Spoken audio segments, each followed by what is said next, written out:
फायदा हो गया, वीडियो कॉल ही नहीं करा हाँ भाई देखो, ये ए बी वेक्टर है तुम्हारे पास, इसको कैपिटल ए बी से रिप्रेजेंट करते हैं। और अगर रिप्रेजेंट करोगे स्मॉल से तो स्मॉल ए रिप्रेजेंट होता है, अगर सिंगल लोगे तो स्मॉल ए। सबसे पहले आता है तुम्हारा इसका मैग्नीट्यूड, तो मैग्नीट्यूड ये साइन तुम्हारे पास होता है, यानी ए वेक्टर का मैग्नीट्यूड तो सिर्फ ए लिख देना, यानी डायरेक्शन हटा दो, डायरेक्शन हटाते वो मैग्नीट्यूड हो जाता है। ठीक है, सबसे पहला जो तुम्हारे पास यहाँ पर आता है सर वो आता है यूनिट वेक्टर। यूनिट वेक्टर का मतलब तुम्हारे पास होता है एक कैप, किसी पे कैप लगी है तो यूनिट वेक्टर है। और इसको निकालने का तरीका, जो भी वेक्टर है उसको उसके मैग्नीट्यूड से कर दो डिवाइड। ठीक है, दूसरा तुम्हारे पास में आता है सर यहाँ पे जीरो वेक्टर। जीरो वेक्टर का मतलब होता है जिसका मैग्नीट्यूड जीरो, यानी एक पॉइंट लगा दो, ये जीरो वेक्टर हो गया। इसके बाद आता है सर ये आपको एक पैरेललोग्राम दे रखा है, यहाँ पर तुम्हें लिखा हुआ है ABCD और AB और DC, जब डायरेक्शन तुम्हारी सेम है तो वो होते हैं लाइक वेक्टर। यानी इसके अंदर अगर तुमसे बोले लाइक वेक्टर बता, तो लाइक वेक्टर तुम किसको डिनोट करोगे सर, AB को, और किसको लोगे, DC को। ठीक है, और अगर डायरेक्शन अपोजिट है तो तुम उसको बोलोगे अनलाइक वेक्टर। जब डायरेक्शन तुम्हारे पास अपोजिट होती है तो तुम्हारे पास देखो BC और तुम्हारे पास DA, ये तुम्हारे पास क्या हो गया सर, अनलाइक वेक्टर। ठीक है, सबसे जो काम की चीज है वो सुनो, वो है तुम्हारे इक्वल वेक्टर। चलो उससे पहले एक और देख लो, तुमसे बोला गया कि को इनिशियल वेक्टर बताओ। को इनिशियल वेक्टर का मतलब होता है जिन दो वेक्टर का स्टार्टिंग पॉइंट सेम हो, यानी DC और आपका DA। सोच लो, DC और DA स्टार्टिंग पॉइंट सेम हो। उसके बाद में तुम्हारे पास आता है सर को टर्मिनस वेक्टर। को टर्मिनस वेक्टर का मतलब होता है दो ऐसे वेक्टर जिनका एंड पॉइंट सेम हो, यानी कि DC और BC। क्या लिखोगे सर, DC और BC, ये तुम्हारे पास क्या कहलाएंगे, को टर्मिनस वेक्टर। समझ गए क्या बोलो। फिर आता है सर आपका इक्वल वेक्टर। इक्वल वेक्टर्स का मतलब होता है सर, ढंग से सुनना, जिनकी डायरेक्शन भी सेम हो और जिनकी लेंथ भी सेम हो, उसको बोलते हैं इक्वल वेक्टर। डायरेक्शन भी सेम हो और लेंथ भी सेम हो। तो ढंग से देखो सर, ये जो इक्वल वेक्टर है यहाँ पर कौन से होंगे, AB और DC। सोच लो, क्योंकि ये एक पैरेललोग्राम है और पैरेललोग्राम की अपोजिट साइड इक्वल होती है। तो आप यहाँ पर लिखोगे सर एक तो AB है जो, और एक तुम्हारा जो DC है, वो तुम्हारे पास क्या होंगे, इक्वल वेक्टर होंगे। ठीक है, समझ में आ गई। यानी मैंने क्या बोला, वापस लिख देता हूं, सेम डायरेक्शन और क्या बोला, सेम लेंथ, ये दो चीजें होना जरूरी है। ठीक है, इसके बाद आता है सर आपके पास पैरेलल वेक्टर। तुम पैरेलल वेक्टर बोल लो या तुम इसको कोलिनियर वेक्टर बोल लो। पैरेलल और कोलिनियर एक ही चीज होती है, ध्यान रखना। इसमें वेक्टर में वैसे तो चीज अलग होती है, 2D में तो कहानी अलग है, लेकिन वेक्टर में पैरेलल कोलिनियर एक ही चीज को बोलते हैं। और उसका मतलब ये होगा, अगर कभी दो वेक्टर पैरेलल कोलिनियर, जैसे आज इसको देखो, ये दोनों आपस में क्या है, पैरेलल है और कोलिनियर भी है। ये दोनों आपस में क्या है, पैरेलल है और कोलिनियर भी है। और वैसे लिखने का तरीका ये होता है, अगर तुम्हें कभी बोले कि A और B तुम्हारे पास में पैरेलल वेक्टर हैं, तो इसका मतलब A बराबर लैम्डा P।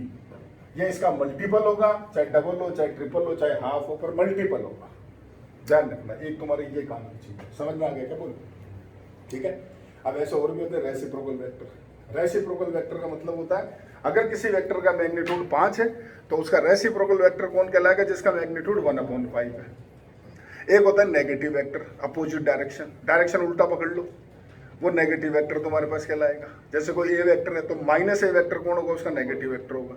समझ में आ गई बात। सर आपकी पहली एक्सरसाइज खत्म, निकाल के देख लो फटाफट। एक्सरसाइज फर्स्ट, पहले तुम पीछे लो, नहीं ये मत देखो, पीछे लो, जो इनिशियल स्टार्ट है वहां से लो। हाँ, तो ये तो देखो वेक्टर तुम्हारे स्टार्ट है, पेज चेंज करो। ये देखो सारी टाइप पे लिखी, देख लो सारी, सब हो गई, देख लो एक बार।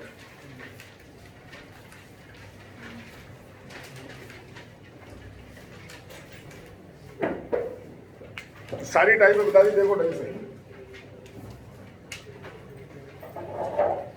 ठीक है, मैं खोलने को क्या बोल रहा हूँ, खोल के क्या घंटे भाई साहब, तो मुझे नीचे वही गुरु, मैंने बोला ये पढ़ ले, ये सब हो गया, ये पढ़ने के लिए बोला है मैंने, और तू खोल के बेटा एक्सरसाइज को। हाँ सर, अब देखो इसमें एग्जाम्पल है, तो ये 2 एग्जाम्पल या 3 एग्जाम्पल दे रहे कि जैसे पहला एग्जाम्पल तुम्हें डिनोट करना है, तो तुम देखो उसमें क्या लिखा हुआ है, तुम्हारा 60 किलोमीटर, और तुम्हें क्या लिखा हुआ है, आगे पढ़ो, आगे क्या लिखा हुआ है, 40 degree east of north. 40 degree east of north का क्या मतलब है कि नॉर्थ जाओ और उससे 40 डिग्री ईस्ट घूमो, ये इसका मतलब होता है। उल्टा चलना पड़ता है, 40 डिग्री ईस्ट ऑफ नॉर्थ का मतलब क्या होगा, पहले नॉर्थ जाओ फिर उससे 40 डिग्री ईस्ट घूमो। देख लो तुम्हारा डायग्राम में देख लो, समझ गए क्या, बोलो। पहला क्वेश्चन यही होगा। दूसरा क्वेश्चन देखो सर तुमसे पूछ रहा कौन सी स्केलर और कौन सी वेक्टर क्वांटिटी है। तो सिंपल सी बात है, जब तुम्हारी डायरेक्शन आ जाएगी तो वेक्टर क्वांटिटी, डायरेक्शन नहीं आएगी तो स्केलर क्वांटिटी। ये दूसरा क्वेश्चन है। तीसरा सवाल तुमसे बोल रखा है कि तुम ये बताओ कौन सा को इनिशियल वेक्टर कौन सा है, को टर्मिनस कौन सा है, तो वो तुम्हें भी सिखा दिए। बोलो बोलो, समझ गए। पहली एक्सरसाइज हो गई खत्म, ठीक है। चलो आगे बढ़ो सर, अब सीधा एक्सरसाइज आ जाओ 5 के ऊपर, और वो भी देखना बाद में, पहले देखो बोर्ड के ऊपर, ठीक है सर। सबसे पहले अब तुम्हारे पास यहाँ पर आता है ट्राइंगल लॉ। ट्राइंगल लॉ क्या होता है सर, वो सुनो। ये तुम्हारे पास एक ट्राइंगल है ABC। पहले तो तुम्हें मैंने पता नहीं क्या क्या रूल सिखाया, वो आसान सा तरीका सुन लो। किन्हीं दो सेम डायरेक्शन का सम तीसरे अपोजिट के इक्वल होता है। किन्हीं दो सेम डायरेक्शन का सम तीसरे अपोजिट के इक्वल होता है। यानी AB और BC, AB और BC मिला करके उल्टा चलो AC। समझ में आई क्या बात, क्या बोल रहा हूं, समझ गए क्या बोला मैंने। AB प्लस तुम्हारा BC बराबर क्या लिखोगे, AC। समझ में आ गया। और यूं भी समझ लो यार, और आसान सुन लो। ये दोनों एंड हो रहे हैं, जहां ये एंड हो रहा है वहां से स्टार्ट हो रहा है, तो इन दोनों गायब कर दो। ये लो AC और लो, और जितने शॉर्टकट लेने ले लो, संभाल लो तुम, ठीक है। तो अब ऐसे कोई से भी दो बना लो तुम, कोई से भी दो तीसरे के इक्वल हो जाएगा, ठीक है सर। ये ट्राइंगल लॉ होता है। और एक आता है आपका पैरेललोग्राम लॉ, जिसमें आपको बोल रखा है कि ये एक वेक्टर तुम्हारा, एक साइड ए वेक्टर है, दूसरा साइड बी वेक्टर है। ये ABCD तुम्हें पैरेललोग्राम दे रखा है, और तुमसे पूछा सर एक तो AC वेक्टर बताओ और एक तुमसे पूछा BD वेक्टर बताओ।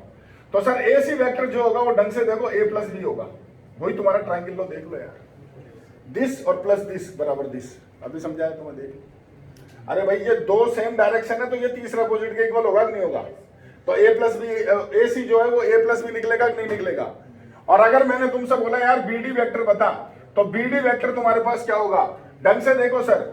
ये तुम्हारे पास B है वेक्टर है, तो ये भी B वेक्टर ही होगा, बोलो। और तुम अब इसमें ढंग से देखो, दो सेम डायरेक्शन कौन सी है, एक तो AB है और एक BD। तो AB और BD मिलाकर के AD होगा कि नहीं होगा। दोबारा बोल रहा हूं, AB और BD मिला के क्या होगा, AD। तो मुझे चाहिए BD, तो AD में से AB को माइनस ही तो करूंगा, तो क्या निकल करके आएगा, सोचो, B माइनस से। बोलो समझ में आई के बात, समझ गए। और समझ गए तो अच्छी बात है, वरना रटना इनको। अगर ये दो तुम्हारे एक और A और एक B वेक्टर है, तो एक डायगोनल होगा A प्लस बी और दूसरा होगा B माइनस। बात खत्म हो गई, ठीक है। समझ में आ गई ये बात, क्लियर है, ठीक है सर। अब यहां पर आता है कभी किसी वेक्टर को कैसे लिखते हैं, उसके कंपोनेंट्स में। तो अगर आज तुम्हारे को मान लो ये इस जगह बना करके दे दिया वेक्टर, ये पॉइंट दे दिया 3,4, और ये ओरिजिन है, और इसको नाम दे दिया A वेक्टर। तुमसे बोले OA वेक्टर बता, तो OA वेक्टर तुम्हारे पास होता है 3i प्लस 4j कैप। ये अपन पहले डिस्कस कर चुके, प्रूव कहां से आया था कोई मतलब नहीं, अब समझ लो तुम, ठीक है। 3i प्लस 4j, ठीक है। और अगर यहाँ पर k भी होता तो फिर वो एक तीसरा हो रहा था, वो 3d आ रहा है, वो भी डिस्कस कर लेंगे अभी। अगर तुमसे बोले OA का मैग्नीट्यूड बता, तो क्या लिखते हो सर, √3² प्लस 4², यानी क्या आ जाएगा 5। अगर तुम्हें बोले OA कैप बता, OA कैप, तो वो तुमसे डिस्कस कर चुके हैं। इस वेक्टर को इसके मैग्नीट्यूड से क्या कर दो सर, डिवाइड कर दो। तो तुम सोचो OA वेक्टर, OA कैप क्या आएगा तुम्हारा, 3i plus 4j divided by 5। ये तुम्हारा OA कैप आ जाएगा। भाई जहां कैप लग गया वो यूनिट वेक्टर हो गया, उसका मैग्नीट्यूड 1 है, कैप लगते ही। समझ में आ गई जी बात, ठीक है। अब इससे रिलेटेड अभी क्वेश्चन आएंगे, बात कर लेंगे।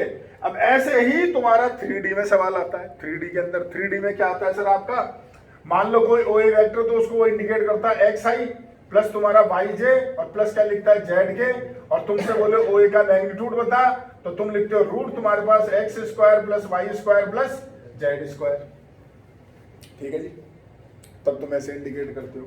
तो सर ये अभी इसके सवाल तुम्हारे सामने आ जाएंगे, अभी डिस्कस कर लेते हैं। पहले एक बार आप इसको कॉपी कर लो।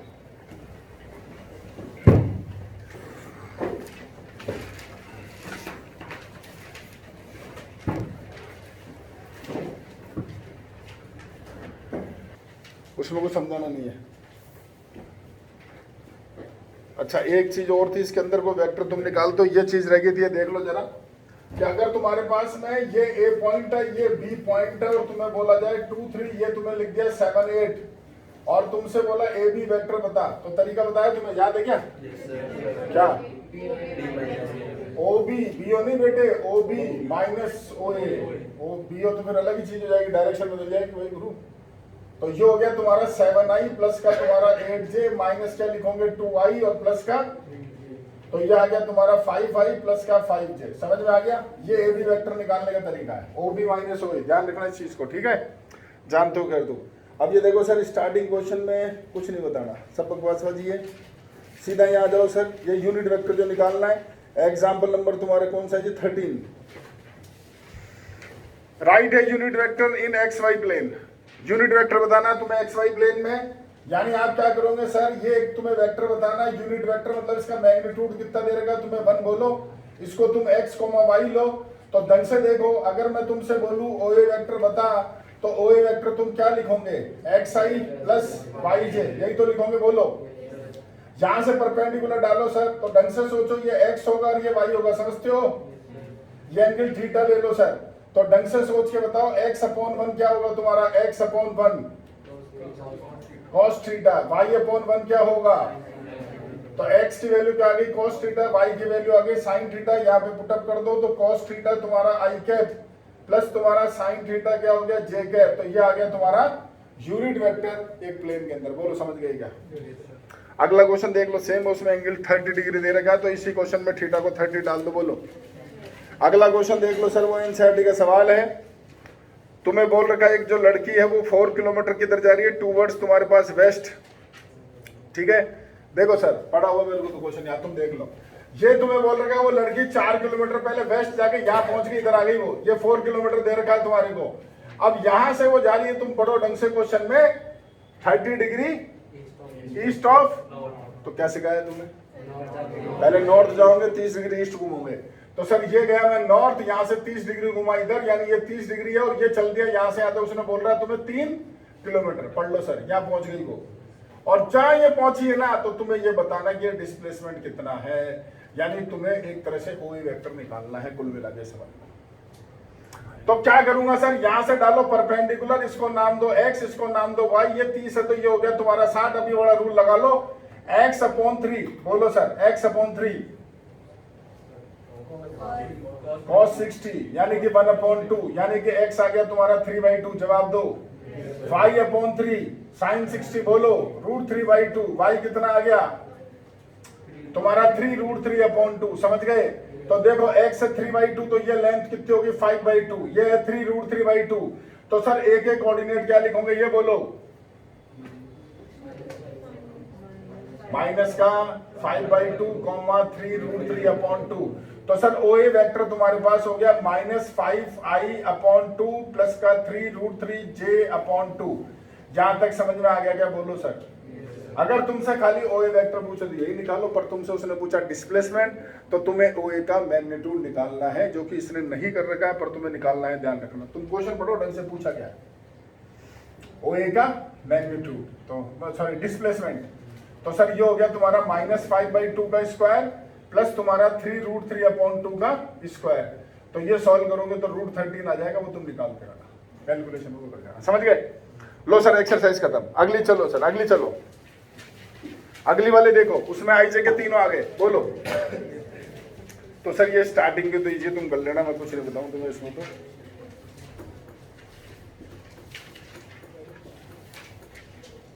यूनिट वेक्टर तुम्हें समझा दिया, मैग्नीट्यूड से डिवाइड करते हैं।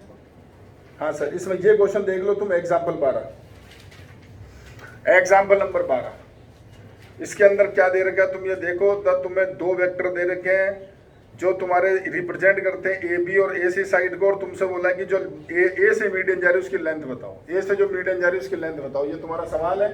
यानी कि सर ये कहानी है, तुम्हारे पास ये ट्राइंगल है तुम्हारा ABC, तुम्हें दे रखा है एक तो AB वेक्टर, एक दे रखा है AC वेक्टर, और जो तुम्हारा AD है ना, तुम्हें इसकी लेंथ बतानी है, तो तुम AD वेक्टर निकाल लो। जब AD वेक्टर निकाल लोगे तो जो उसका मैग्नीट्यूड होगा वही तुम्हारी उसकी लेंथ कहला जाएगी, सोच लो आराम से। अब यहाँ पर इसने एक रिलेशन लिख रखा है, पढ़ो जरा ढंग से, वैसे तो याद कर लो, अच्छी बात है कि साहब AB प्लस AC जो होता है वो 2AD होता है, पर कुछ बच्चे बोलते हैं आया कहाँ से वो बता दो, तो सर देख लो कौन सी बड़ी बात है, सर ये मीडियन है तो D मिड पॉइंट होगा इसका, तो BD और जो CD होगा वो दोनों सेम होंगे लेकिन अपोजिट डायरेक्शन में, सोच लो। यानी BD बराबर तुम क्या लिख सकते हो, अगर समझ गए तो बोलो, BD बराबर CD लिख दूं, माइनस CD। डायरेक्शन उल्टी होगी ना यार, यही तो समझाना है। तो सबसे पहला काम यही करो, तुम यहाँ लिखो BD जो है वो किसके इक्वल है, माइनस CD के, क्योंकि डायरेक्शन उल्टी है। BD बराबर DC लिख तू, वो सही है, BD बराबर DC लिख, एक ही डायरेक्शन में तो सेम है। अब यहाँ देखो सर, इसमें ट्राइंगल लो, इसमें ट्राइंगल लो, क्या होगा तुम बोलोगे, मैं तो लिखूंगा, बोलो। AB प्लस BD बराबर AD। चलो दूसरे में इसमें बोलो, AC प्लस CD बराबर AD। दोनों ऐड कर दो सर, तो AB प्लस क्या आ गया तुम्हारा AC प्लस क्या आ गया तुम्हारा BD प्लस क्या आ गया तुम्हारा CD बराबर क्या आ गया 2AD। बोलो सर। और अब तुम यहाँ पर BD की जगह क्या डाल दो, माइनस CD। दोनों कट गए, जो चाहिए तो मिल गया। बोलो बोलो भाई बोलो। और AB और AC तुम्हें दे रखे, डालो, अपॉन 2 करो, AD आ जाएगा। तुमसे पूछा लेंथ, तो उसका मैग्नीट्यूड निकाल दो। ओके, अगला क्वेश्चन पढ़ो सर, अगला एग्जांपल नंबर 13।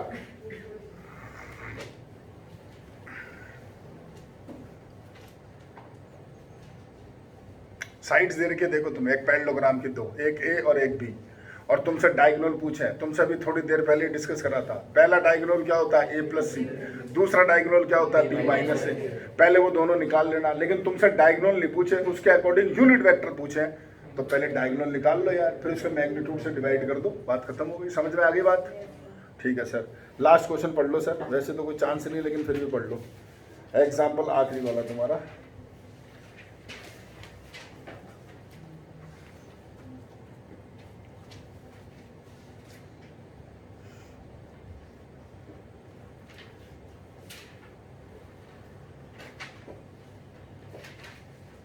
देखो सर, आपको ये बोल रखा है कि आपको क्या दे रखा है क्वेश्चन में, ये पढ़ो कि ये आपके पास में एक पैरेललोग्राम तुम्हें दे रखा होगा, पढ़ो।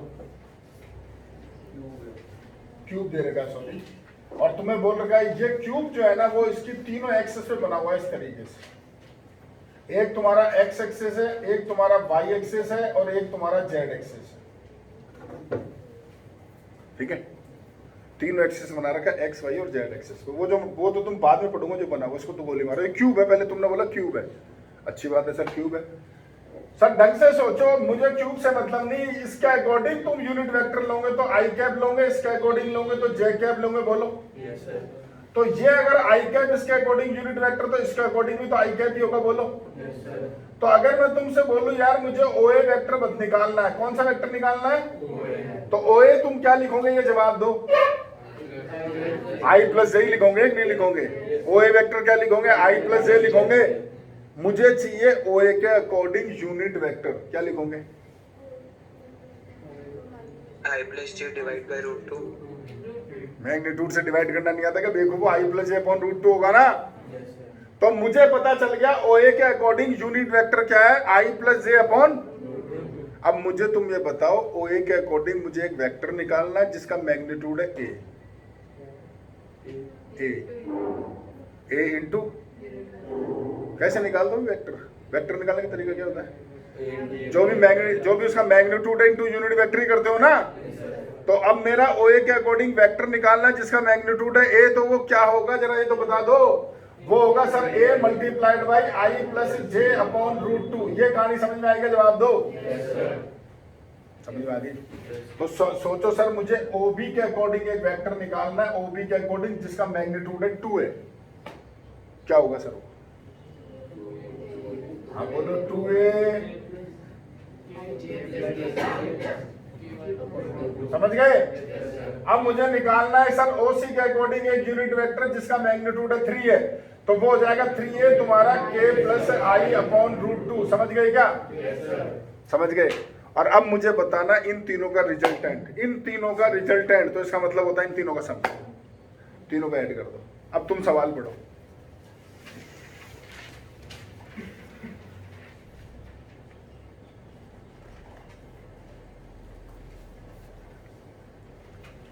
पढ़ लिया?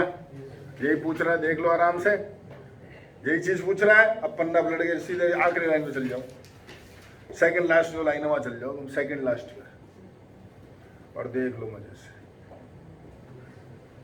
समझ गए क्या? बोलो सर। वेक्टर कंप्लीट हो गया, जो डाउट थे वो भी तुम्हें बता दिए हैं। ये तीनों कंप्लीट हो गए हैं सर। अब सीधा आखिरी एक्सरसाइज में आऊंगा, डीसी और डीआर जो तुम्हारे पास होते हैं, ठीक है, तब कंप्लीट होगा भी नहीं हुआ। चलो कॉपी करो सर।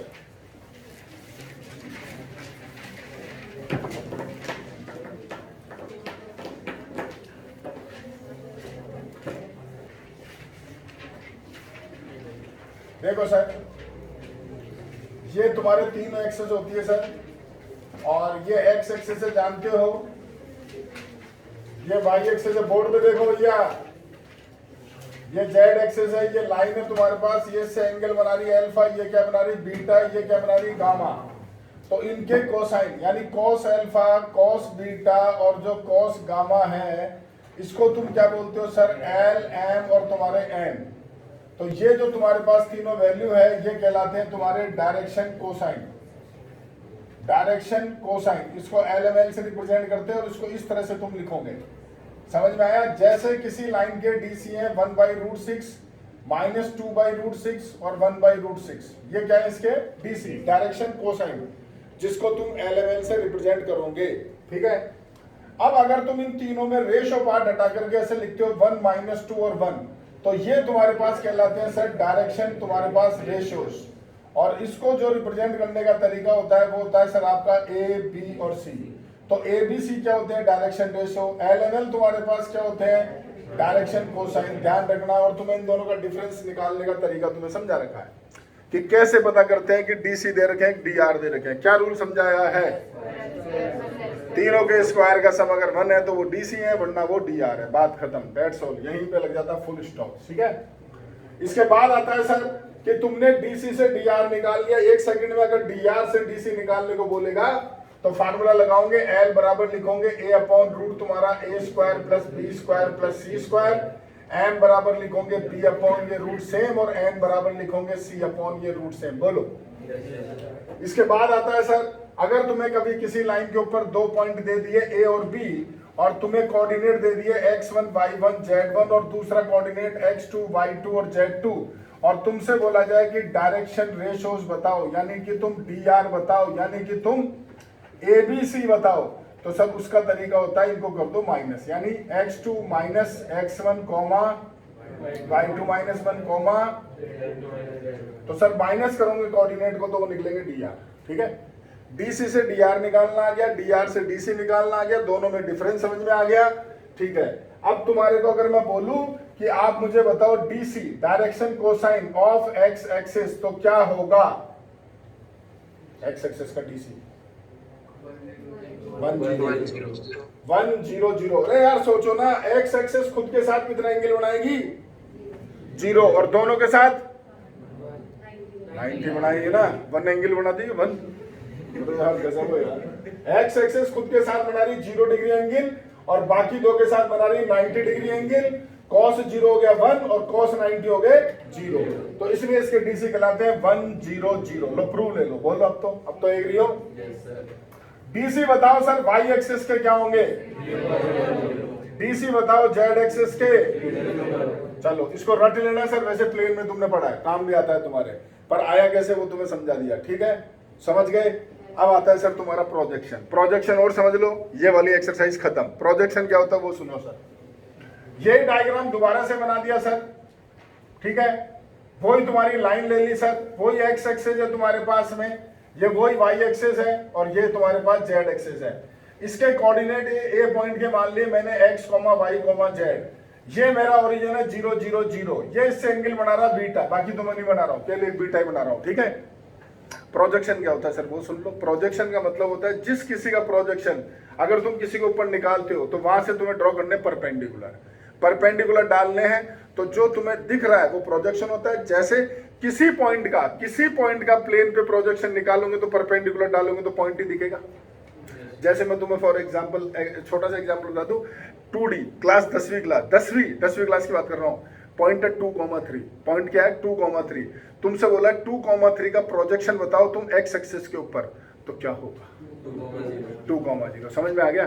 2,3 का प्रोजेक्शन बताओ वाई एक्सिस के ऊपर, बस वही खेल है यहाँ पर। अब तुम्हें पहले पॉइंट का बता दिया, अब तुमसे ऐसे बोला गया है कि यार एक कोई लाइन है, इसका प्रोजेक्शन बताओ इस लाइन का किसी प्लेन पे, तो इसके दोनों कॉर्नर से परपेंडिकुलर डाल दो, तो जो नजर आ रहा है वो प्रोजेक्शन होगा। तो देखो लाइन दिखेगी, अगर दोनों से परपेंडिकुलर लाइन दिखेगी। तो यहां तुमसे बोला है कि आप ये बताओ सर प्रोजेक्शन बताओ किसका, OA का, किसके ऊपर, वाई एक्सिस के ऊपर, OA का वाई एक्सिस के ऊपर। तो सर देखो OA से जब परपेंडिकुलर डालोगे वाई एक्सिस पे तो O का परपेंडिकुलर तो OE कहलाएगा, और जब A का परपेंडिकुलर डालोगे तो वो भाई साहब कहीं आगे ड्रॉ होगा तो उसको B नाम दे दो। तो तुम सोचो जो वाई एक्सिस पे प्रोजेक्शन होगा वो OB तो होगा, इससे एग्री करते हो? बोलो जवाब दो।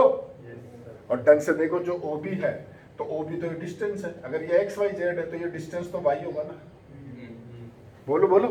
तो यानी तुम्हें ये पता चल गया कि अगर कभी किसी लाइन का प्रोजेक्शन किसी एक्सिस पे निकालते हो तुम, तो जो इसके कोऑर्डिनेट वाला पार्ट है वही होता है। बोलो वही प्रोजेक्शन होता है। समझ गए मेरी बात को? लेकिन अब यहाँ देखो सर, इस लेंथ को तुम नाम दो R, तो ढंग से देखो y/r क्या लिखोगे तुम, y/r cos बीटा, सोच लो, और cos बीटा तुम्हारा m पढ़ लो, cos बीटा m ही तो है। तो यानी y की वैल्यू तुम्हारे पास आ गई mr, इससे एग्री करते हो क्या? तो जवाब दो sir, projection of OA on x axis तुम्हारा होगा जो भी वो x होगा वो LR होगा, projection of OA on Z axis जो भी होगा वो Z होगा और वो तुम्हारा NR होगा। बोलो समझ में आ गई क्या बात? तो यानी अब तुम्हें नई चीज पता चल गई कि अगर किसी लाइन की, इस लाइन की लेंथ दे दी तुम्हें 5, इस लाइन की लेंथ कितनी दे दी 5, और तुम्हें बोल दिए इस लाइन के DC कुछ दे दिए, यही 1/√6, और ये तुम्हें DC दे दी है, और तुम्हें बोला कि प्रोजेक्शन बता तीनों एक्सिस पे। तो ढंग से देखो, इसको इंटू किससे कर दो 5 से, यानी DC को किससे इंटू कर दो 5 से। वही तो हो रहा है यार, जो DC है उसको R से इंटू कर रहे हो तो ही तो प्रोजेक्शन आ रहे हैं। समझ में आ गई बात? बोलो भाई समझ में आ गया? अब तुम्हें जो प्रूफ देना था, या मैं लिखा ही नहीं इन DC के तीनों के स्क्वायर का सम होता है भाई, ये तो जानते हो तुम सारे। तो ये प्रूफ तुम्हें, ये प्रूफ होता है बकायदा, देख लो सर, 1 सेकंड में निकल गया। ये तीनों कोऑर्डिनेट तुम्हें पता चल गए, इसको देखो, ये डिस्टेंस R देखो, इन दोनों में डिस्टेंस फार्मूला लगाओ, x² + y² + z² बराबर r² तो लिखोगे, और x y z वो भाई साहब बैठे उधर देखो जरा। तो यानी क्या आ गया तुम्हारे पास, L² R² M² R² N² R² बराबर R² कॉमन लेकर के काट दो। ये लो सर, हैंड्स प्रूफ। अगर आ जाए प्रूव करने के लिए तो कर देना, तरीका ये है। समझ गए? निकालो सर एग्जाम्पल, पहला, दूसरा, तीसरा, निकालो फटाफट। लास्ट एक्सरसाइज जो तुम्हारी है,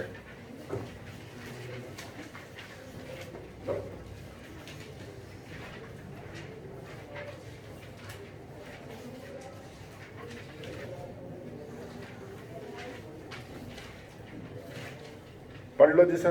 पहला, दूसरा, तीसरा, ये एग्जाम्पल तुम्हें दे रखे हैं। जो प्रोजेक्शन की बात मुझे तुम्हें बतानी थी वो तुम्हें दिखा देता हूँ। कौन सा सवाल है तुम्हारा? ये देखो सर, ये तो इजी है। 7वां एग्जाम्पल देख लो सर। 7वें एग्जाम्पल को तुम पढ़ो तो, projection of a vector on the coordinate axis are 6 - 3 2, find the length and direction cosine. तो तुम्हें उल्टा सवाल दे रखा है, तुम्हें तीनों प्रोजेक्शन दे रखे हैं और तुमसे पूछा है कि उसकी लेंथ बताओ, DC बताओ। तो ढंग से देखो सर, ये तीनों आपको दे रखे हैं। पहला दे रखा तुम्हें कितना 6 है, दूसरा क्या दे रखा -3 है, और तीसरा कितना दे रखा 2। बोलो हाँ कि ना? भाई आपको ये दे रखे हैं ना, LR बराबर 6 है, MR बराबर -3 है, और NR बराबर कितना 2 है। आप इन तीनों को सॉल्व करके, मुझे R और L चाहिए, तो क्या करो सर, आप इन तीनों को स्क्वायर करके ऐड कर दो। क्या आएगा? L² R² M² R² N² R² बराबर तीनों को स्क्वायर करके जोड़ लो 49। बोलो बोलो बोलो भाई, क्या कॉमन आ रहा तीनों में? ब्रैकेट में क्या बचा? ब्रैकेट बन लो क्या? R² कितना आया? 49। R कितना आ गया? R की वैल्यू क्या आ गई? 7। लेंथ आ गई सर आपके पास 7। यहाँ 7 डाल दो, 7 उधर पहुंचा दो, L आ गए। बोलो, यही तो पूछ रहा है। अब वो क्या कर, तो उसने भी ये रखा है, पर उसने वेक्टर, मैग्नीट्यूड, ये वो लगा रखे, मैं ये नहीं लगाता, बस सिर्फ इतना सा कर, तो वो इसने ये रखा है। लो जी सर, कंप्लीट आपका ये पूरा कंप्लीट हो जाता है, वेक्टर कंप्लीट हो गया तुम्हारा। ठीक है, समझ गया क्या? बोलो भाई। लो जी सर, कॉपी करो।